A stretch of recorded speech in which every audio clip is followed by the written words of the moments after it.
Welcome to the Curry Gumbo Podcast, where Nicole and Ashley discuss Black film, music, and television. And today we are still in Atlanta.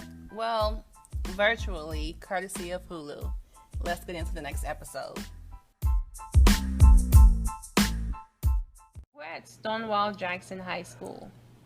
Gross. Robert Shea Lee. Another gross name. Robert S. Lee is very similar to Robert E. Lee, which was another Confederate general. So I'm like, why?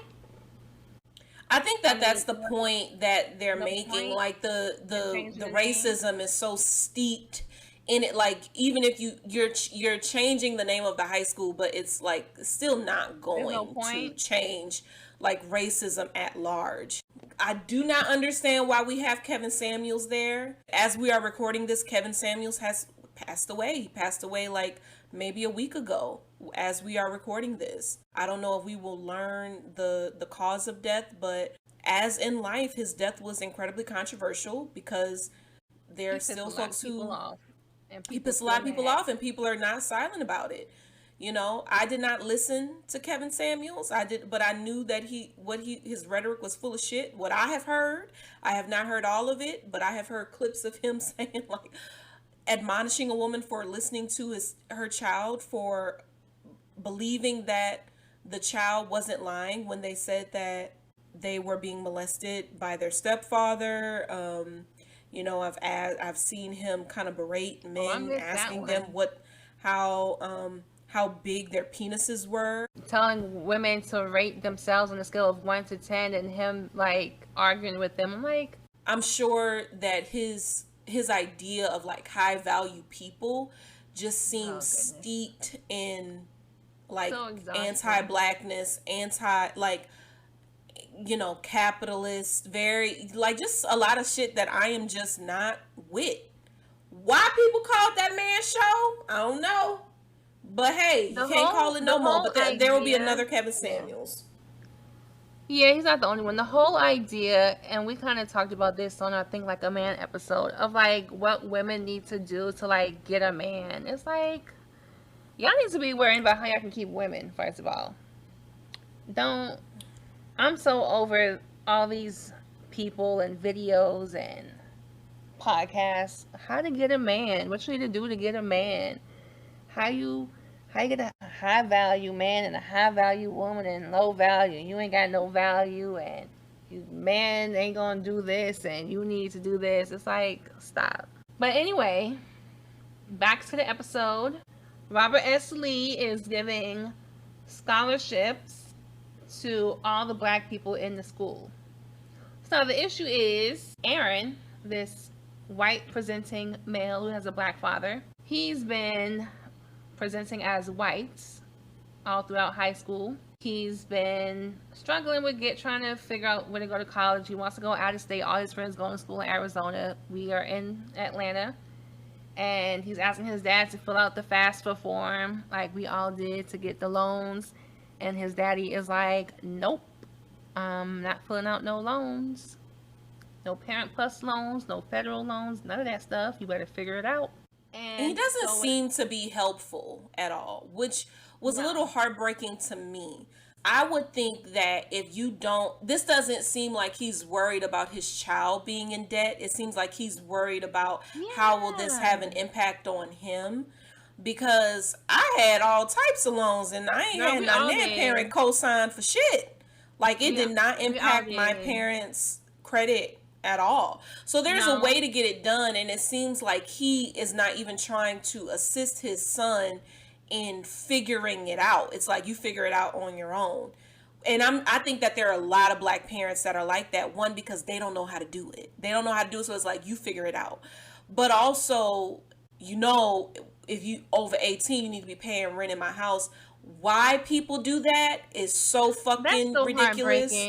Yes. Like, you want somebody to pay fucking rent in this house who does not have work history, who does not have significant work history, no education as far as like what these jobs are fucking looking for.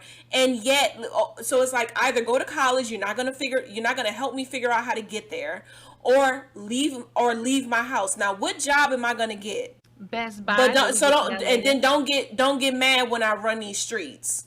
Don't say you didn't raise me like that, because you did raise me like that. You gave me no fucking clue. You gave me no fucking choice.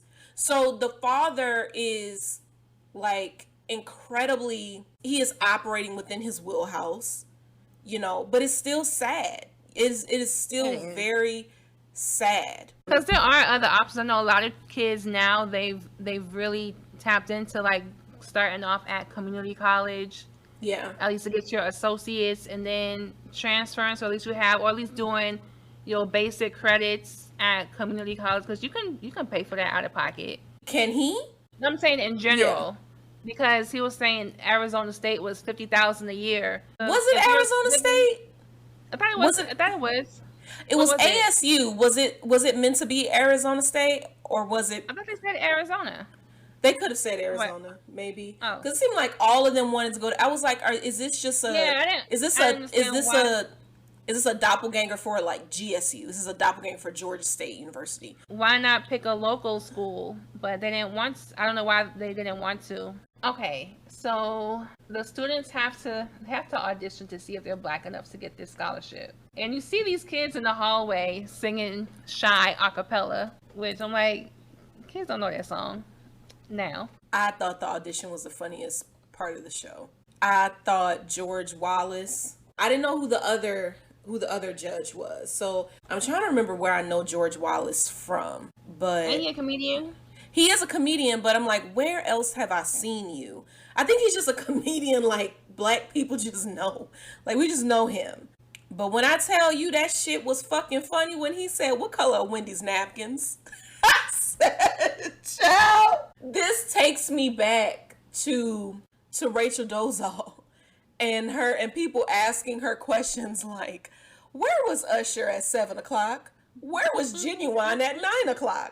If you were raised in a black household, you more than likely know, but if you wasn't, but he has been raised in a he has a black in a black household. I was reading on like a Vulture article. They did like a recap of this show, and they were saying like, the film being shot in this like black and white kind of grayscale kind of thing. It was kind of reminiscent of the Netflix film version of Passing by Nella Larson. Mm-hmm. And it also, I think what it also does, it helps Aaron appear more white, because when I see a picture of him in color, I'm thinking like he leans towards like racially ambiguous. But when you in the show, he looks like a young white boy. He definitely looks like a white boy. I thought this was a real white man, and I thought, okay, you know what? I'm not even gonna trip. Who am I to say who's black and who's not black? Who am I to say who has a black daddy or not? Where is his mom? I don't recall them saying. His mother is not in his life. I was assuming that maybe No, we don't know if she passed away or if he just got custody. I don't know. I think that's important to note, because I don't think that this is common within film and TV. If we see a biracial, we don't even know why in the last episode why Sylvia passed away, but that's another story. We don't know what happened. This young man has a white mother, and we don't know where she is. Typically when you have like biracial folk and there's a white mom, this person is being raised by their white mother. I mean, think about Barack Obama. Think about Alicia Keys. Think about, think about fucking, what's her name? Halle Berry. Like, you don't, like, I don't even know who their fathers are except for Barack Obama. Like, that's it. That's the only black dad that I know. And he was in Kenya chilling. Like, I don't know if he was chilling. When do you ever see Alicia Keys with her father? Is her father? I don't. He wasn't, because she said it before that she was raised by a single mom. Right. I think maybe Zendaya is the only one who has a white mother where we see her reference her black father. Her parents were married. Or I think they're still married. So I guess I'm saying, like, in popular culture, when we have a white mom and a black dad, we typically see the child being raised by this white woman. But here we see this boy who is passing as white, and his dad is a very black dad, and that is interesting because it's like, why? Because normally you would, I mean, if you grow up in a black house, you're gonna be black no matter how you look. But I think it's just like you said, why them people don't have that Trinidadian accent is because he's going to school and he has chosen to be around white people. He has chosen to be white. This episode reminded me of a documentary that I watched years ago, and I found it about Brazil. And this is like a true story about how this school in Brazil, this university, needed to get some more black people because there was really white in the university. And so they was like, oh, we need to have at least 25% black people in this university. And then everybody in Brazil was trying to apply as black, and they had to do this test to see who was really Afro-Brazilian or black. And they was taking them, they had to send a picture, and there was like a panel of judges to see who was black. The messed up part was they had these twins. One of the twins passed, the other twin didn't pass. I mean, this episode, I thought, it's funny, but this be happening for real in other parts of the world. Brazil, they will say, oh, we're a race, race doesn't apply to us. A lot of Latin American countries think they're just all multi-ethnic. Well, we're everything. But then when you look at the stats, like at this university in Brazil, it was literally like only all 99% white people at the university. But if you look at Brazil has the largest number of people of African descent outside of Africa. More people, more slaves went to Brazil than to the United States and the Caribbean. And so you have, what the thing that's like over 50% of the population of Brazil considers themselves to be black, but yet the government is all white people, the university is all white people, and it's like, make it make sense, But then the funny part was that, so now they say that people want to get into this university, you gotta, we're definitely, you gotta be black to try to get in. Everybody want to be black now. And everybody trying to pass this black test to get into this university. And so it was interesting. And it definitely, this is what this episode reminded me of, because I was like, I've seen this before. But in this episode, plot twist, Felix, who is he Nigerian, or he just said West African? He said Nigerian. He said my parents are from Nigeria. He don't remember he was born in Lithonia, child. Or he's from Lithonia. You know what? Aaron's dad also said he didn't want Aaron playing with his friends in the cab. That's probably why Aaron act like he do. He need to play with his friends in the cab. He needs something. His daddy did say that. I remember that. Felix doesn't get in because he is Nigerian, and so he did not grow up in a typical African American household, so he's not going to know all of the facts.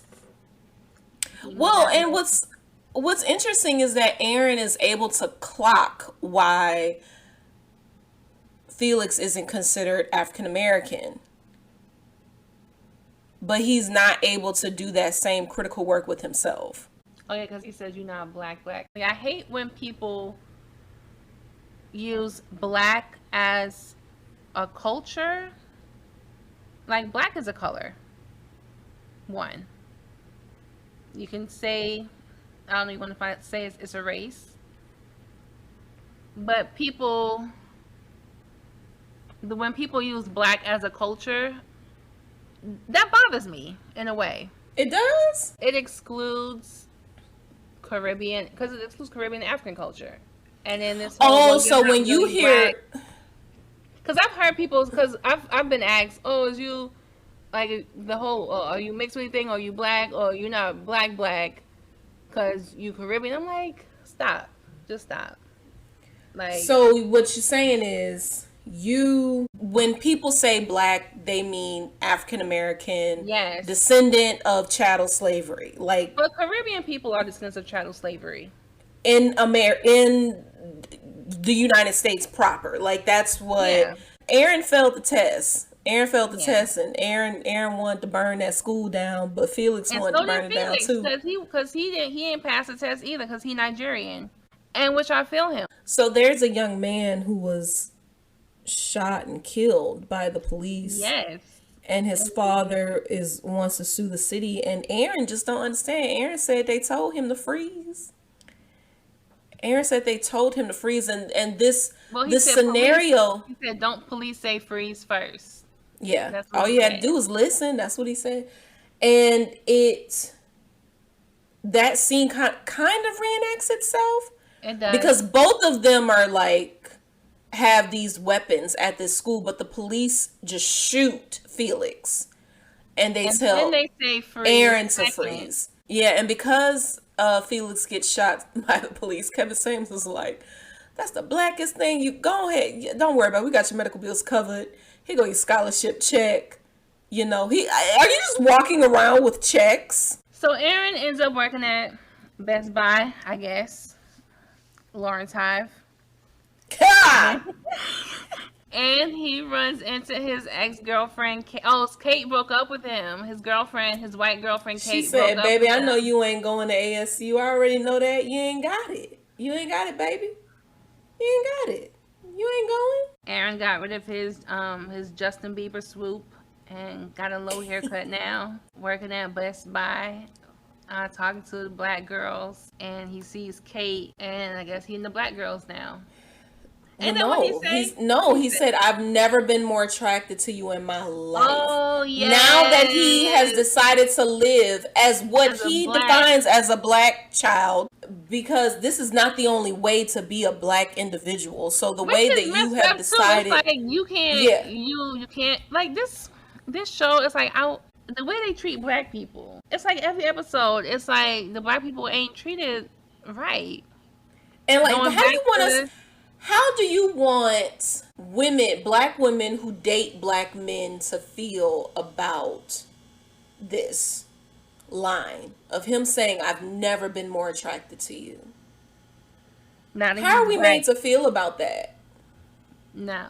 But I guess since his blackness is somewhat inauthentic, there is the humor in it, is that like, this isn't of the black experience at all. This is just... I'm talking about in general how, okay, he's black now because he worked at Best Buy and didn't go to college. Like, all these black people left their job when they got reparations and went where? Well, there's Robert S. Lee. He's a millionaire. And he problematic because he Kevin Samuels. So, I don't get it. I don't get why he is on this show. I don't understand, like, the criticism that they were bringing to the conversation of Kevin Samuels. What do Donald Glover and Stephanie Robinson see in a Kevin Samuels that they wanted to bring to the show in a way that would make them, because it doesn't feel like they're necessarily making fun of Kevin Samuels. No. They're not trying to critique Kevin Samuels either. It doesn't feel that way. This kind of and even if they were, would Kevin Samuels agree to do it? You know? This episode had nothing to do with Kevin Samuels, the personality. He could have been anybody. And they could have picked any black actor to play millionaire Robert Shea Lee. To a certain extent, Liam Neeson and Chet Hanks, those made sense. Yeah. I still didn't like it because it seemed like y'all really trying to save these white men. But I get why they were cast in those roles. I'm not getting why Kevin Samuels is cast because he's not a millionaire. I think we see that now. I don't get why he's there. And the caption on Hulu, what they say, black women gonna think we hate us. We hate them. And that's my question. Why y'all hate black women? Like, y'all ain't had no good. Y'all killed Sylvia and made her a bad mom. The black mom in the first episode was tripping. Hey, Heck yeah. And there was a black female caseworker who died. Yes. Then Zazie. You got her looking like a bad mom. The big paycheck. Yeah, old girl. Excited about Shaniqua. that 2-bedroom apartment. Exactly. Cancer attack. Ain't no black people. White fashion. You have those Nigerian people at the restaurant who are kind of experiencing a removal, which a type of social death, a type of financial violence when their restaurant, they have to leave their restaurant because this white woman. But like stuff like that shit is true. Like that does happen to black women. That does have, like, what happens to the black nanny. Balance, though. It's don't tell me. We both lived in Atlanta. We're the black business owners.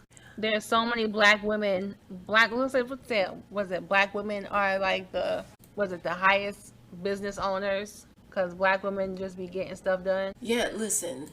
People can't see black women be alive. They have to be guardian angels like Lorraine.